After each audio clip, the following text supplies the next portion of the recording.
ल बुवा नमस्कार। घरमा कोही हुनुहुन्छ कि हुनुहुन्न? यसो बाहिर आइदिन पर्यो, हामी आइयो म सुकेर बाबु। अब बुढी त यता कता गई, गाउँ छोडेर मलाई पनि पहिला गई। आउने हो बोल्दिन दाजु त अरे बोली भने रुख मात्रै बोल्छे। यस्तै छ बाबु, म पनि दुःख पाउने जस्तो छु। हजुर हजुर अब के गरौँ लौ, सबैको बैलाग लाग्छ। दुई चारवटा पुरानो गीत भापर गाइदेऊ। पहिला त आउँथे। बाबु तिम्रो घर कहाँ पर्यो? मेरो घर त हजुर बलिथुम हो हजुर। भन्छन् नि बुवा, साह्रै उकालो रहेछ यो गाउँ। यस्ता गर्मीमा त बालखला लिएर के गर्ने हजुर, छोडेर गई दुधे बालखालाई। बाबु तेरै नास हो, तैँले राख भनी के गर्ने। अब राख्न नि पर्यो, छोडेर अर्कैसित गई। अब के गर्ने त नि, लिएर हिँड्न पर्यो। एक्लै घर बालका के गरोस्। आफूले यस्तो लाएर भए पनि यसलाई राम्रै लगाउने बनाउँछु। त्यही त अघि लिएर आएछ घरमा, के गरोस् त नि। बालखाला दुःख नदे बाबु। लौ अब के दिने हो र।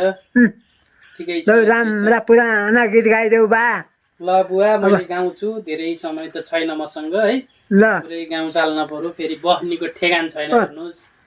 ल ल बाबु मैले गीत गाउँछु है त। यसो ल। ए कुराउनी मिठो हुनी भैँसी बगालेको, कस्तो कर्म लिएर आएछु पानी पखालेको। कागज काट्यो पञ्चराले, दर काट्यो कैँचीले, पाडो पायो कुखुराले, फुल पार्यो भैँसीले। लौ प्रभु मलाई आज्ञा दिनुहोस्।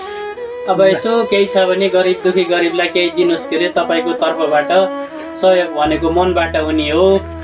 ल बाबु ल। भने अभागी कर्म लिएर आउँछु, यस्तै छ।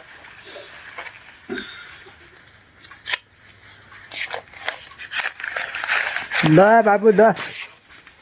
धेरै ठुलो नोट हालिदिनु बुवा। तपाईँका घरमा सुख र समृद्धिले छाउन्। बाबुलाई राम्ररी स्याहार गरे बाबु। हुन्छ बुवा हुन्छ। ल ल बाबु हिँड, अब जाम। आइज बाबु।